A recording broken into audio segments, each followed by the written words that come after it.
All right, guys, so today is a big day for me.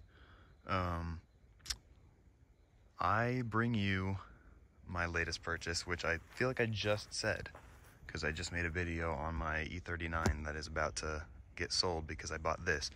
This is my 2007 Subaru Outback 3.0R L.L.Bean Edition. Now, this is a project car for sure. I bought it from the original owner. It has a lot of miles on it, which we will get to later. It has front end damage from hitting an elk.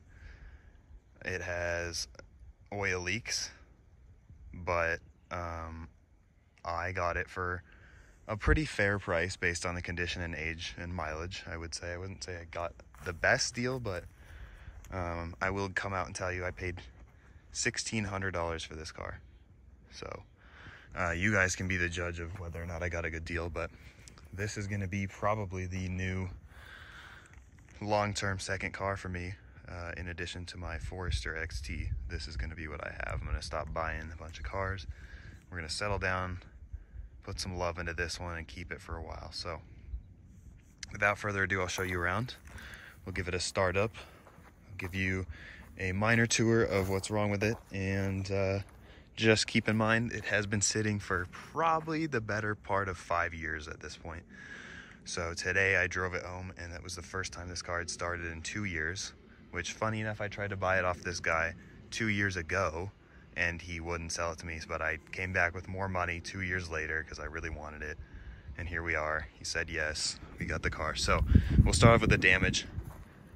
It's going to be on this side. You can see the fender is damaged here and the hood, and it doesn't line up correctly. This headlight is also damaged. I have headlights for it. I have a bunch of parts from my old 2005 Outback XT that will be going into this vehicle to make it perfect, or at least as perfect as you can get for a car like this. I'm not sure what it's going to take to line this hood up. You can see it's popped here. This fender has major clear coat damage, so we will maybe be getting a new fender, maybe a new hood, and definitely a new fender for this when I can find one in this color.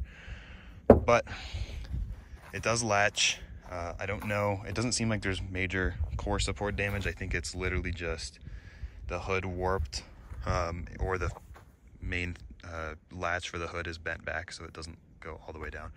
I'll have to dive in a little further, but as of for now, here's what we have. This bumper's been repainted. You can see it's also been bondoed up after the accident, and that's actually the reason why he stopped driving this car and parked it, and he bought a 4Runner, which is a wise decision. But this car does have newer tires on it, but unfortunately they are mismatched and old date-wise because it's been sitting for so long. So the tread is good, they're flat spotted, they're old, and they're mismatched. So I will be doing newer tires on this. These are from 2013. You can see the sidewall crack. Not safe. This is an Arizona car originally. It's from Flagstaff here. So that of course means there's no rust, which I'm very happy about. And I've been looking for an L.L.Bean Outback for probably 5 years now, and I just couldn't pull the trigger, couldn't justify the price for it. This was the sort of compromise here that I had to make. I got a little bit of a beater, but again, for the money, under $2,000 for a running driving car now in 2023, almost 2024, is going to be sort of a good deal regardless of condition. Now I'm going to go ahead and pop that hood for you, and we'll get in there. You can see I'm doing this now before I do anything to the car. This is as it came to me. Just bear that in mind, because my buddy Jake over at Subaru Serenity, I'll link his channel in the description, he has an XT and he just bought a Lexus ES, and he was telling me, he's like, do a video of this thing before you clean it up so people can see the transformation. So that's what I'm doing. Now, interior is actually in fairly good shape for the miles. You know what? I keep mentioning the miles. Let me show you the miles. Yeah, that's right. 264,759 miles on this baby. Isn't that wild? It's the original engine, original transmission. This is going to be because it's the 3.0R L.L.Bean Edition, that is going to be that 3-liter flat 6 motor, 5-speed automatic transmission. Very powerful motor, very reliable engines they are as well. I'll show you that engine. This is the Phase 2 version of the EZ30 by Subaru, which gives it an additional almost 40 horsepower over the other version, the previous 2000 through 04 version. This car has around 245 horsepower, and I think it's 212 pound-feet of torque, something like that. I don't know the numbers right off the top of my head. But for a Subaru to have almost 250 horsepower, basically this has the same output as the turbo versions of these vehicles, except with the reliability of an NA motor. These don't have head gasket problems like the 2.5 liters do, the NA ones at least, which makes them a better value. And of course the gas mileage sucks more than those, and it runs on premium, so that's the sacrifice you make for that reliability and power.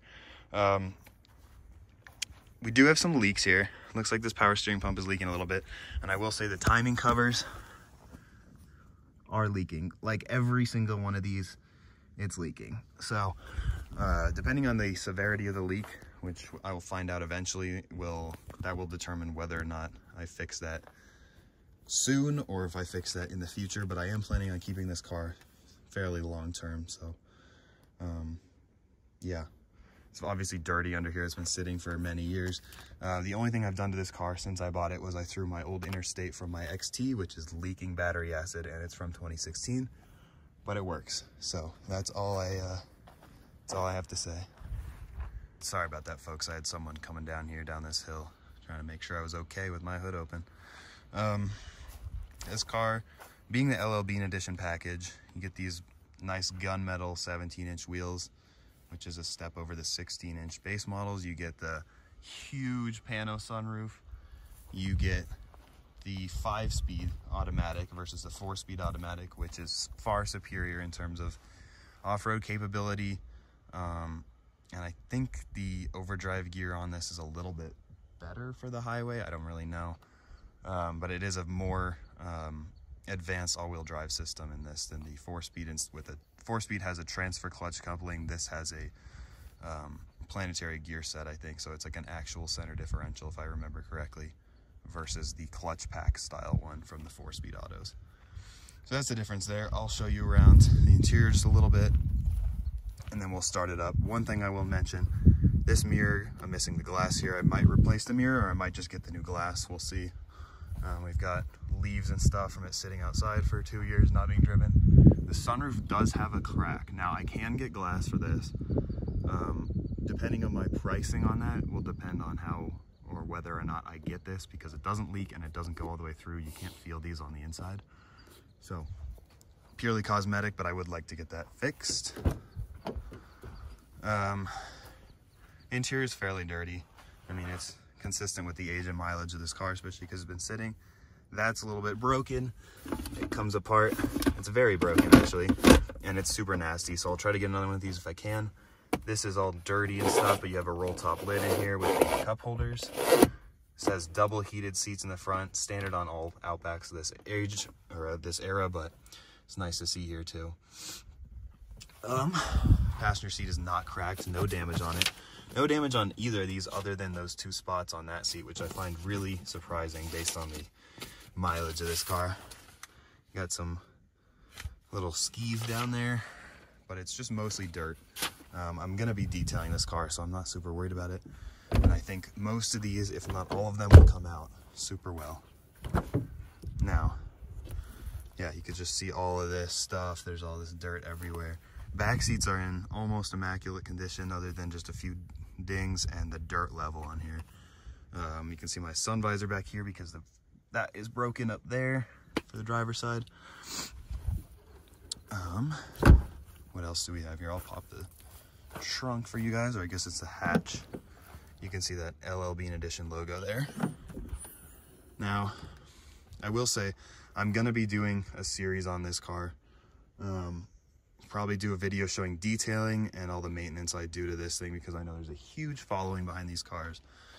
And so yeah, if you would like to see that stuff, definitely drop a subscribe and let me know in the comment section if you want to see anything specific with this car. I already have one lowered car So I probably will either do a lift on this, just a minor one, or just keep it stock and drive it. I'd like to camp in this thing, just do some like dirt roads and stuff, not super heavy off-roading, but more than I would be able to in my Forester that's basically 3 inches off the ground. So I do have the factory leather, or sorry, it's rubber floor mat for the back here, which actually this is in surprisingly nice condition. It's clean. I do have a spare in here as well. The original factory spare and the jack, if I can get it. Super nasty. Probably wouldn't really want to run that because it's so old, but it's definitely there. I also have the cargo cover, which is a little bit mangled here. And we're missing the little piece there, which is right there. I have some floor mats, which are not factory, sadly, but I'll try to find some that are.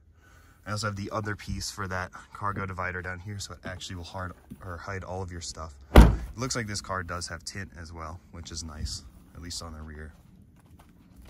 Now, all of the door handles work from the exterior, which is nice. You just see all of this nasty stuff in here. Like, this car has definitely been sitting. Yeah, not amazing stuff there. I wonder. Oh yeah, that is always broken. Hell yeah, guys. I actually have the cup holders in this thing. That is a good luck sign for sure. All right, I'll give you a little tour of the front, a little short tour. I'm gonna be doing an in-depth one on this after it's nice and clean. But for now, I'll just show you basically all the things I need to replace. This is crusty from sitting in the sun for so long, and along with this here too. You would think, because these cars have dashboard issues, that this dash would be all nasty and cracked from sitting. It's actually perfect. Like, even here, that is the tiniest little blemish, and that's like the only thing on this. None of the air vents are cracked, none of the dash is cracked, it's not sticky either. It's perfect, it's great. This car does have sun visor missing, like I mentioned earlier, and the sunroof controls have like this cheese on them. I don't really know. So I'll be getting a new cover for that.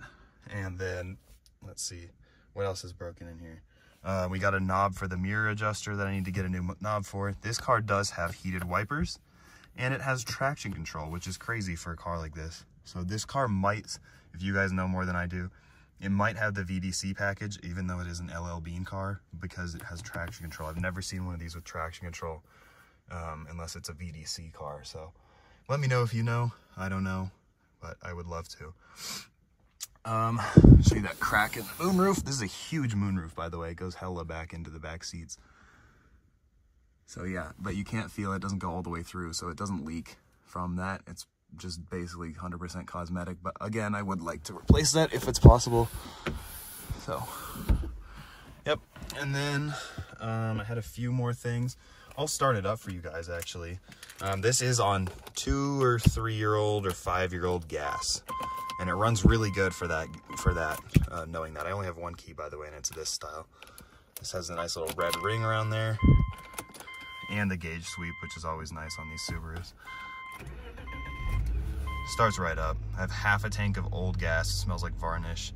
I do have an airbag light on, but I'm willing to bet it's for this because it doesn't light up, and these always go bad in these cars. They always go bad. So I'm willing to bet that it does.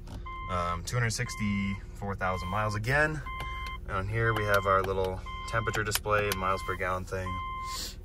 Let me close my door so that this thing shuts up. Maybe you have to have your seatbelt plugged in, I guess. Nice little pocket here. The radio works. Like, let's get a song here. Customer. We'll go 104.1. That is not a good channel right now, I guess. Best interest.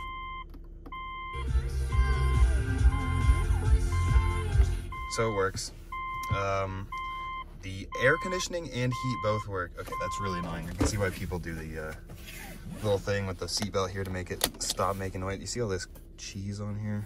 I'm gonna definitely be cleaning this thing up. It does have the e-brake with the boot that isn't torn, surprisingly, and it still has this cover here even though it's coming off, which all of those are broken apparently. I do have a little ashtray thing, which I'll be giving this guy the keys back here, with a cigarette lighter in there. And our auto climate control does work, but the LCD is burned out. And I do have another one of these whole units that I'll probably be putting in at some point, but we'll have to see about that. I'm not 100% sure if I can swap it, because the 07 Plus cluster is a little bit different than the 05, 06 ones, and I have one from an 05 Outback XT, so we'll have to see. Down here we do have our 5-speed automatic. We got reverse, neutral, drive, and then we have sport mode, which when you go into sport mode, little sport thing shows up on the dash that's just moving it over into this little plus minus Tiptronic mode. And then you can shift it yourself, and then it has like a little gear change thing in the dash, which is cool. I probably will never use that unless it's snowing or something, but it is cool to have, and I'm glad that we have it here. And the transmission is shifting beautifully even after 264,000 miles, even though the fluid is a little dark looking, so I'm definitely going to be doing a few drain and fills on that. But yeah, we do have the home link mirror here, which is a nice feature, I guess. I like having that. It looks like we have CDs in here too, so I'll have to give that guy his CDs back and stuff like that. But for the most part, pretty good car for the money I paid. We have beehives everywhere, by the way. I have that there, and then I also have one in here, so that's cool. I'll let you listen to that motor. Very quiet engine, and it sounds great. You can hardly hear it, but it is running right now, and it is running smooth as butter. You could put a stack of wine glasses on there like an old Lexus, which is honestly, I'm surprised it runs so well given that the gas is so damn old on this car. But yeah, that's my little tour of this car. If you have questions, you have things you want to see, let me know in the comments, and stay tuned for the updates on this thing, because I'm going to be cleaning it up and it's going to get a lot nicer. So thanks for watching, and I guess I'll see you guys in the next one. Goodbye.